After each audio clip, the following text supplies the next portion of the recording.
Hi, welcome back everyone.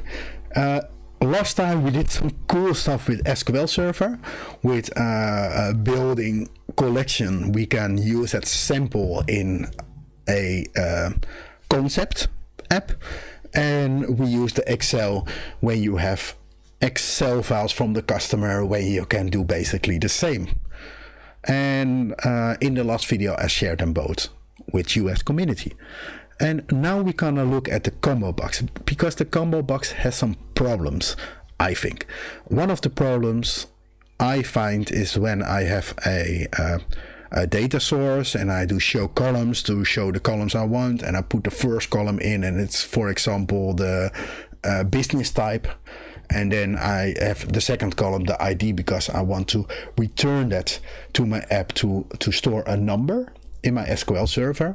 Then sometimes it shifts, and when I have two text fields, let's say I have the business type at the end and I have the ID in the middle, and first I have the client name or the customer name, or the registration name, for example, and I change something, sometimes the business type is on top when I only want to use it to set some parameters, and I don't like it. So also, what I don't like is that I have to set it up the same each time when I do that. So I thought after 3 times that my customer said, okay, the display field is changed again. I can select my my type. I thought, okay, I have to come up with something to fix that.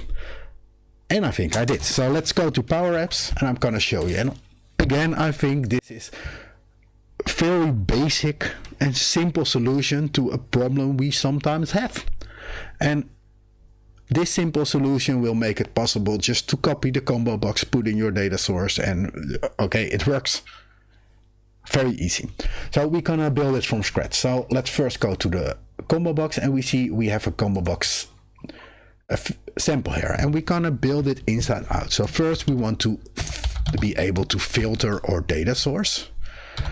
And on this moment I don't have a filter, so what we can do then, we have to generate some true kind of things, but we can put true in because PowerApps will moan about it. But true is basically the same as 1 is 1, so we can do this. So basically we have still all our items, and this works. So this is the first step we do.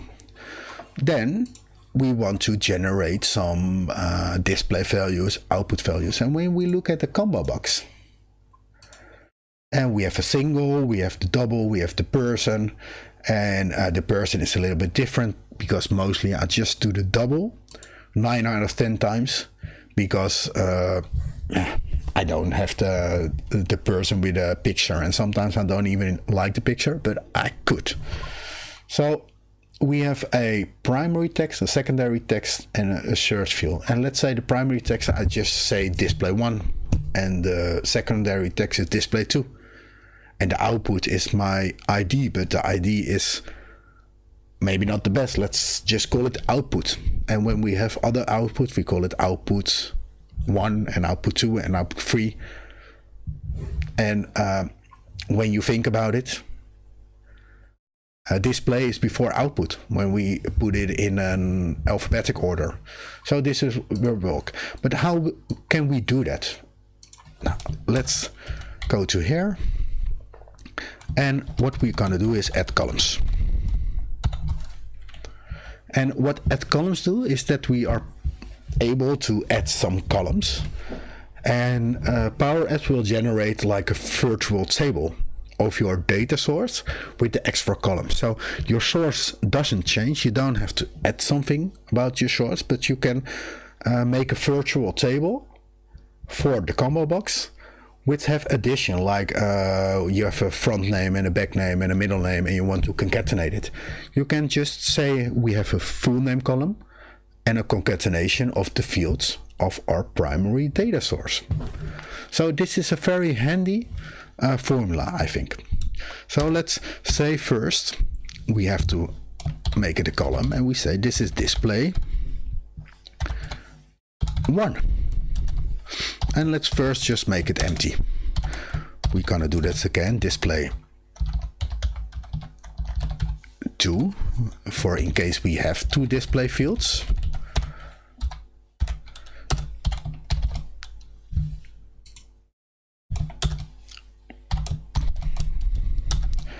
Then we need a output, a general output, which we use to store in our data source, which basically is the ID normal.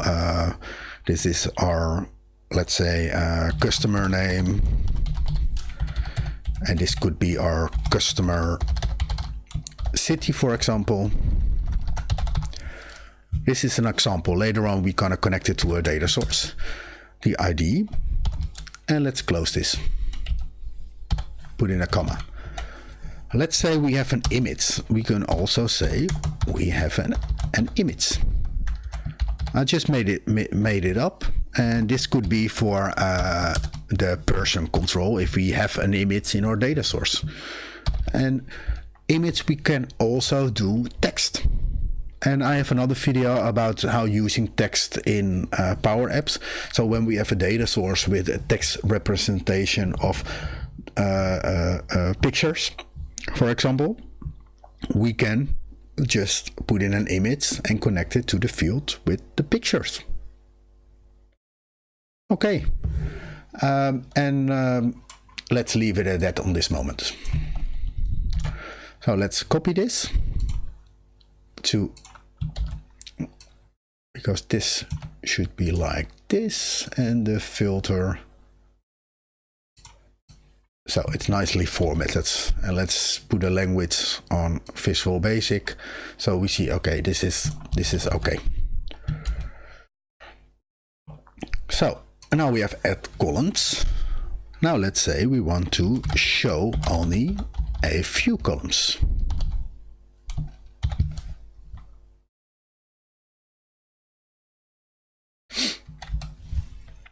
Because now we have the ComboBox, or our data source, and we got all the elements of our data source we give back to the ComboBox. And we basically don't want that, because we want to have the display fields and we have the ID, but the rest is not necessary in this moment. And as I said before, there's going to be a virtual table, so we can do all kinds of nice things with it. So let's do a comma here. And you see the fields appearing. So we want to show the display fields. We want to show the display field 2. And we want to show our image.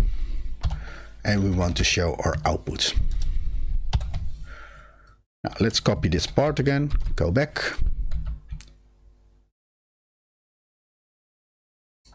Say add columns. Select this part.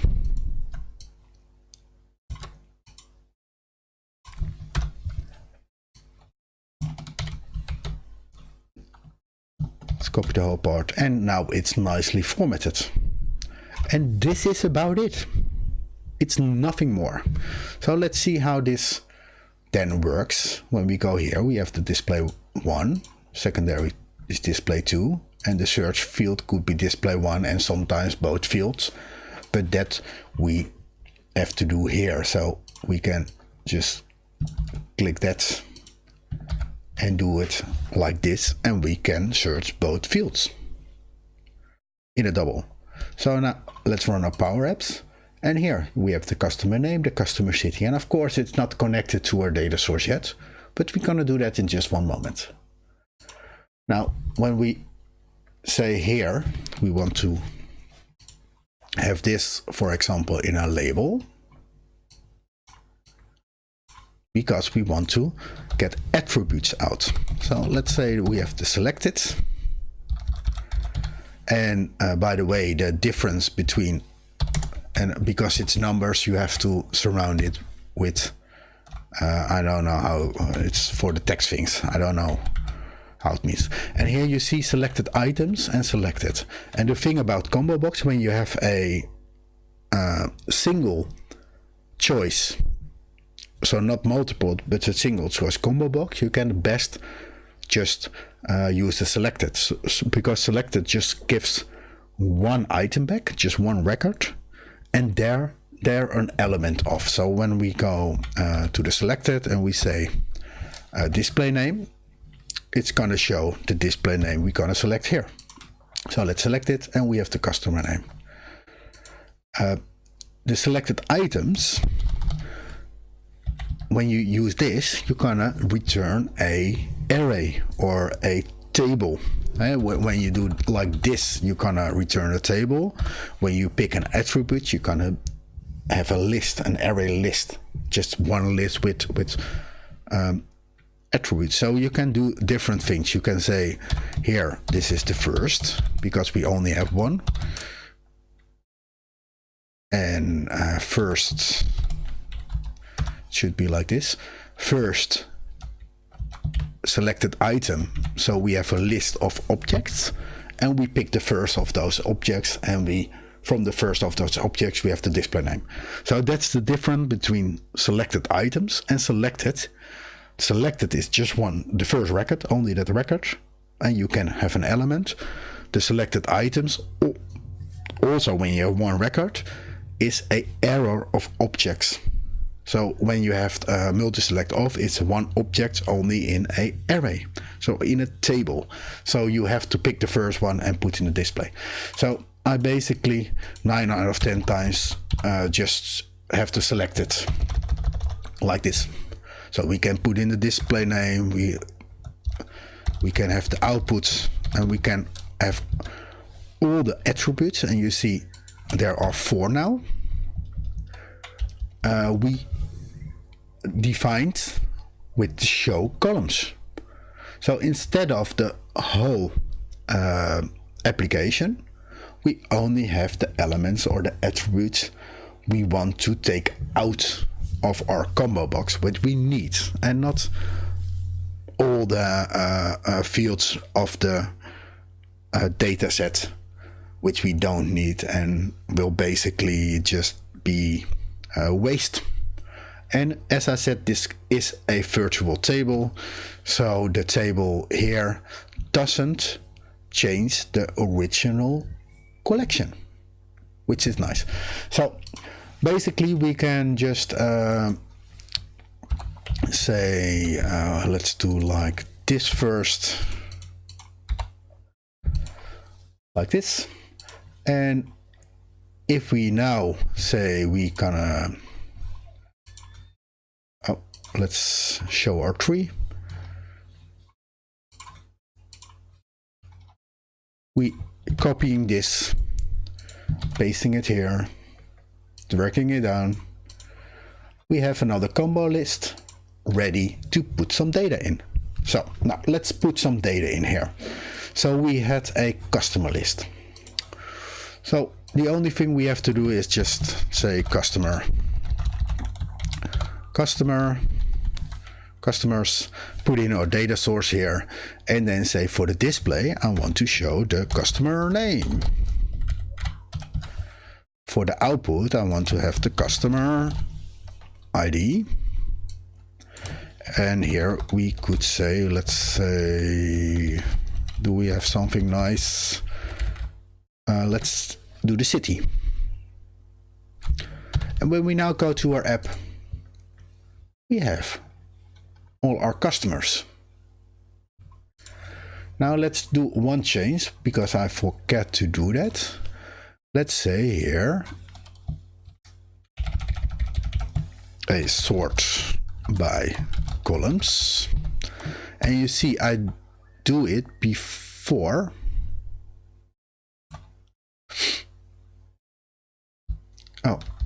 let's not do it before, let's do it here, sort by columns. So I do it after my add columns. So basically I will be able to say here I want to have the customer or the display one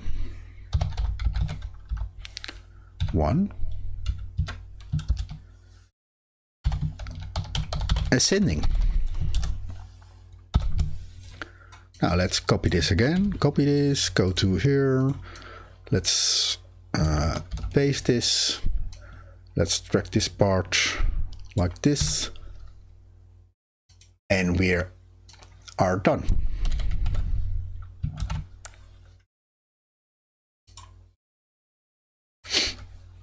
And now we have a list with customers separated. Now we don't have the ability to search yet, so let's set the search on. Let's say we want to be able to search, and let's then take this out because we don't need it. And here we can go to a customer with the letter F.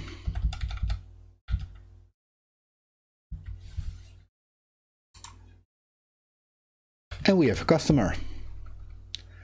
Now let's do that again with another data source. Let's first pick a data source so you see how easy it becomes when you have to hang on it. So let's do a select here. We have a registration type and a name. Let's copy this. We don't even need the active, I think. So let's copy this part. Go to our collection. Let's put it in here. Let's take the into, put it in front of the from, and let's run this. Copy this part, go to our new screen, select it, see if it's right. Okay, this is right. Let's copy this. Go to our app. Go to design modes, and let's put it in here. And call this registration types. And this could be a list which I never even get from a data source, because the registration types, I build an app around it, so it ain't gonna change. So I forget to rename my collection, so let's do it reg types. It doesn't really matter. And say, let's click this. We go to our, and let's select this one because this is with the sort option in it. Let's go there, and the only thing we have to change is the reg type, and of course we need the display to be 0 and the customer be 0 at the first time. What did I do wrong? Reg types. Okay, that's why he's moaning. Let's say the name and the output is the registration ID. And the display is descending. And voila! We make another combo box. Okay, I get the hang of it. Nice, very nice to build it like this. So let's copy it again. Paste it. And let's go to our SQL and do the same for the destination type. Also active isn't necessary, but let's copy this. Go to our generator, go here. Oh. Select this part and put it in front of the from. And delete that part. Select it, copy it. Go there, okay. I forget to change the name again. Let's say destination, nations. Copy this, go to PowerApps. Go to the next, say this is called destinations. And let's first do the on change, because then we can copy this and paste it here. Let's trigger it, go back, go to our ComboBox. So here, this is destinations. It's the name and probably destination type ID. Go to PowerApps and we have another one. So it's as easy as that. So now what we want to do, we want to select the default selected items. When we have a existing record, we want to have the existing records here. So what we do now, and I don't really like this, but okay, we have to do it now, but it would be better when we could say with the default selected items that we reference the items of the control itself. So me items, for example. But in this case, we have to copy this. We go to the default selected items, and basically we say we look up, and the source is our show columns, and the condition is that our output is equal to our, did we call it RL selected? Let's first look here. Items on select. Okay, the sample selected.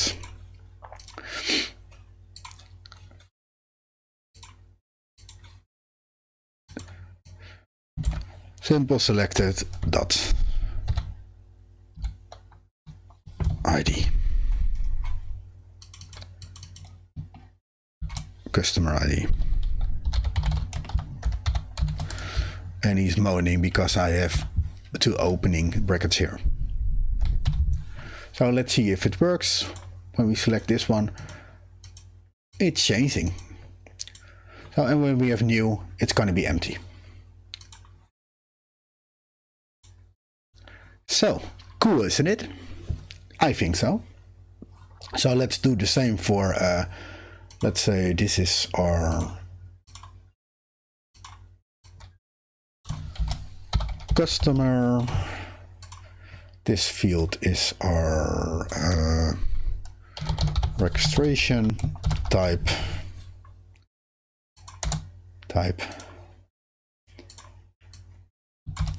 Destination. And let's say this is not free, but this item registration type name. And we have this item dot destination name. So here the same, let's copy this part, go to the default selected item, do a lookup, and you see I don't even bother to put in a formatting here. Normally I would say here, this is the items. And here we only have to do the output is our sample selected registration type ID, and our formula. And let's do the same with the destination when we edit. And you see we just repeating ourselves. And of course we can, and let's do that. Let's, like normally I would already put in the normal schema with our sample and put it here and say end items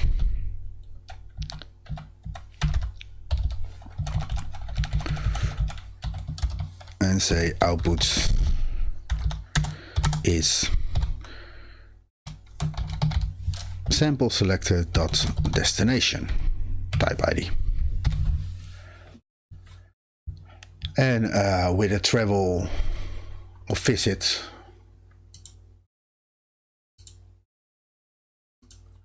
okay, what am I doing wrong? Because this should work. Probably make a typo somewhere. Okay, we didn't close the formula. So now it's a visit and a work home, and it's gonna change every time. So I think this will end this video, and let's say I hope you like it, and I hope you enjoy this way to connecting combo boxes and to see the tools I showed in the last video, seeing an action and how fast it goes. And this I like so much about PowerApps and SQL and Excel, that it's so easy to build a solution with the things you can think of when you are at a customer and seeing something takes a lot of time, and you think, okay, we should fix it. So I hope you like this. It was a long video again, 25 minutes, but I hope you enjoyed it and you learn a lot about it. If you do, please like and subscribe, and I hope to see you in the next video, where I'm gonna show you that there are a minor bugs, and we're gonna fix that, and we're gonna build the form part of our solution further, and we're gonna post a record to our local collection at the end.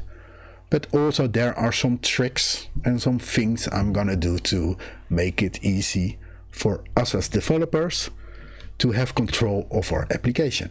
So I hope to see you there. Thank you for watching.